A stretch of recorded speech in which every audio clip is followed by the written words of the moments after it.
আসসালামু আলাইকুম ওয়া রাহমাতুল্লাহি ওয়া বারাকাতুহু হামিদান ওয়া মুসাল্লিয়ান আম্মা বা'দ। সম্মিলিত যাকাত প্ল্যান নিয়ে আমি একটা ভিডিও তৈরি করছি আপনাদের সাথে।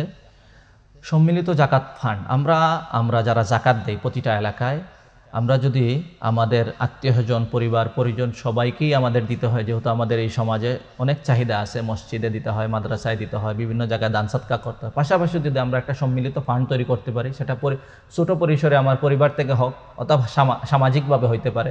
সামাজিকভাবে হইলে মসজিদের ইমাম সাহেব আছেন, স্থানীয় কাউন্সিলর আছেন, এবং প্রশাসনিকভাবে যত বড় আকারে করা যায়, এমপি মন্ত্রীরাও চাইলে উদ্যোগ নিতে পারেন।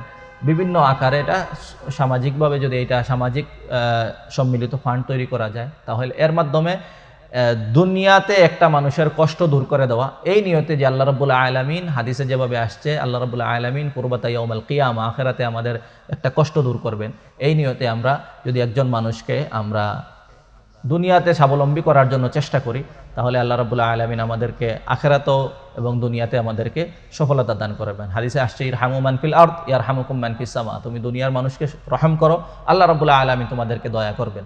তাহলে আমরা সমাজে ইতিমধ্যে আমরা বেশ কয়েকজন মানুষকে এটা দিয়েছি। গত বছর আমরা এর আগের বছর 4-5 বছর থেকে আমরা উম্মুল কুরা ফাউন্ডেশনের মাধ্যমে আমরা সেলাই মেশিন, একজন মিস্ত্রিকে কাঠ মিস্ত্রির মেশিন তৈরি করে দিয়েছি, যিনি কারুকার্য করতে পারে। কারুকার্য করার কারণে উনি একজন মানুষকে আমরা গরু কিনে দিয়েছিলাম, উনি এখন 4-5টা গরুর মালিক হয়ে গিয়েছেন। রিক্সা কিনে দিয়েছি, ভ্যান গাড়ি কিনে দিয়েছি। ওইভাবে যদি আমরা সম্মিলিত এলাকাবাসী, আমার পরিবার থেকে আমি শুরু করতে পারি, অথবা এলাকাবাসী, ইমাম সাহেব, স্থানীয় কাউন্সিলর সবাই মিলে, আমার এলাকায় 100 জন গরিব আছে, আর আমরা এলাকায় জাকাত দিচ্ছি আমরা 500 জনে। 500 জন থেকে যদি আমরা 1000 করে জমা করি, তাহলে আমরা 10 জন 15 জন করে প্রতি বছর যদি আমরা টার্গেট করি, তাহলে এরকম একটা এলাকায় একটা প্রতিষ্ঠানে, আমরা আমাদের প্রতিষ্ঠান থেকে আমরা শুরু করছি, সিলেটে চা বাগানেও আমরা কিছু কার্যক্রম করেছি। তো এই যে সম্মিলিত যাকাত ফান্ড, ওয়াতাসিমু বিহাবলিল্লাহি জামিআন ওয়া লা তাফাররাকু, এটার মধ্যে ইয়াদুল্লাহি আলাল জামাআ, তোমরা আল্লাহর রজ্জুকে আঁকড়ে ধরো, ওয়া লা তাফাররাকু, বিচ্ছিন্ন হয়, ইয়াদুল্লাহি আলাল জামাআ, সংঘবদ্ধ যে কোনো কাজে আল্লাহ রাব্বুল আলামিনের সাহায্য রয়েছে। এই যে একটা সংঘবদ্ধ কাজ, আমি আমার একা একা তো আমরা দান করতেছি, আমার পরিবার আত্মীয়স্বজনকে অবশ্যই আমরা দিব, এটা হকদার, মসজিদ মাদ্রাসায় দিব। পাশাপাশি এই একটা, আর যদি কারো সামর্থ্য থাকে, অবশ্যই আমি একা করতে পারবো, তাহলে জাকাতের মাধ্যমে কাউকে এমনভাবে দিবেন যাতে পরবর্তী বছর আর দিতে না হয়, উনি স্বাবলম্বী হয়ে যায়। তার একটা কর্মক্ষেত্র তৈরি করা, তার জন্য রিক্সা, ছাগল, গরু, যে পজিশনে আছে তাকে, কেউ একটা কম্পিউটার কিনে দেওয়া, একজনকে, যে একজন শিক্ষার্থীকে কিছু বই দেওয়া তার জ্ঞান অর্জনের জন্য। যেভাবেই হোক আমরা স্বাবলম্বীকরণ প্রজেক্ট আমরা কার্যক্রম পরিচালনা করব। আল্লাহ তাআলা যেন প্রত্যেককেই যার যার অবস্থান থেকে, আপনি পরিবারে আপনারা ভাই বোন 10 জনে যাকাত দেন, 10 জনে 10 জনকে দিচ্ছেন, পাশাপাশি একজন মানুষকে এভাবে দেন যে সে যেন স্বাবলম্বী হয়ে যায়, 10 জনের একত্রিত একটা ফান্ড তৈরি করে।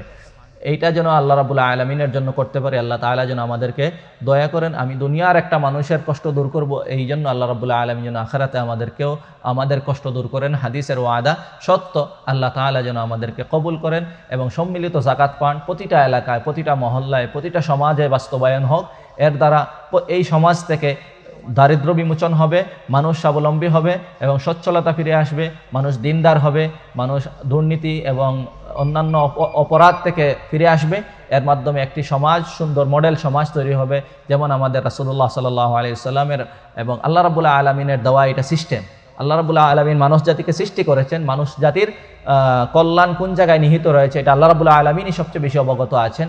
এই যাকাত আল্লাহ রাব্বুল আলামিনের বিধান, এই বিধান আমি তো যাকাত দিবই, আমি দিতে বাধ্য, আমার উপরে ফরজ, আমি এইভাবে দিব যাতে এটার দ্বারা মানুষের উপকার হয়, এর দ্বারা সমাজ পরিবর্তন হয় ইনশাআল্লাহ। একটি সুন্দর সমাজ, যেমন ওমর ইবনে আব্দুল আজিজের জামানায় যাকাত দেওয়ার জন্য যেমনভাবে লোক খুঁজে পাওয়া যেত না, একটি সুন্দর সমাজ বিনির্মাণ তৈরি হোক। ইসলামী সমাজ ব্যবস্থা এটাই চায় যে মানুষ যেন দরিদ্র না থাকে, আর আমার মাধ্যমে যাতে মানুষের উপকার হয়। আল্লাহ রাব্বুল আলামিন আমাদের এই তৌফিক দান করেন। ওয়া আখিরু দাওয়ানা আনিল হামদুলিল্লাহি রাব্বিল আলামিন।